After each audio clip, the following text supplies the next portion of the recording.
ગણેશ ઉત્સવને હવે ગણતરીના દિવસો બાકી રહ્યા છે ત્યારે ઘણા ભક્તો ગણપતિના આગમન માટે થનગનાટ કર્યા છે ત્યારે વડોદરા શહેરના બજારમાં અવનવી લાઇટોનું પણ વેચાણ શરૂ થઈ ગયું છે। મુંબઈ બાદ ઉજવાતો ઉત્સવ વડોદરામાં ખૂબ જ ધૂમધામથી ગણેશ ઉત્સવની ઉજવણી કરવામાં આવે છે ત્યારે વડોદરા શહેરમાં વિવિધ મંડળો અને ઘરમાં ગણપતિની સ્થાપના માટે લાઇટોનું ડેકોરેશન કરતા હોય છે ત્યારે બજારમાં ગણપતિના ડેકોરેશન માટે વિવિધ પ્રકારની લાઇટો આવી ગઈ છે જેમાં પાઇપ લાઇટ, સિંધી ઝુમ્મર, ફોકસની લાઇટો બજારમાં જોવા મળી રહી છે જેમાં વધુમાં લોકો તૈયાર લાઇટો લઈ જઈને ગણપતિનું ડેકોરેશન કરતા હોય છે। સાથે ગત વર્ષ કરતાં આ વર્ષે ભાવમાં નજીવો વધારો જોવા મળી રહ્યો છે ત્યારે દર વર્ષે બજારમાં અવનવી લાઇટો આવતી હોય છે સાથે તેની માંગ પણ વધારે હોય છે। આ વિશે વેપારી અમિત હિંગુએ વધુ માહિતી આપી હતી।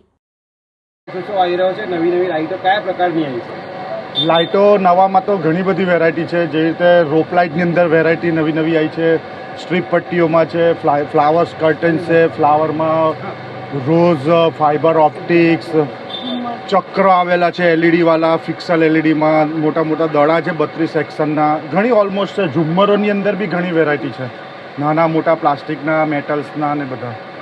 દર વર્ષ કરતાં આ વખતે ભાવમાં કેટલો વધારો છે?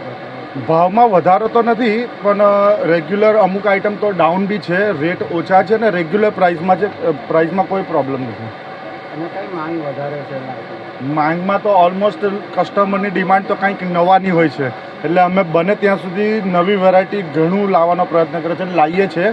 એમાં ડિસ્પ્લેમાં અમુક લાગેલું છે, તમે જોઈ શકો છો, ઘણી બધી નવી વેરાયટી છે। શું આપનું નામ? અમિત હિંગુ, પ્રિન્સ ઇલેક્ટ્રિક, મુંગા બજાર।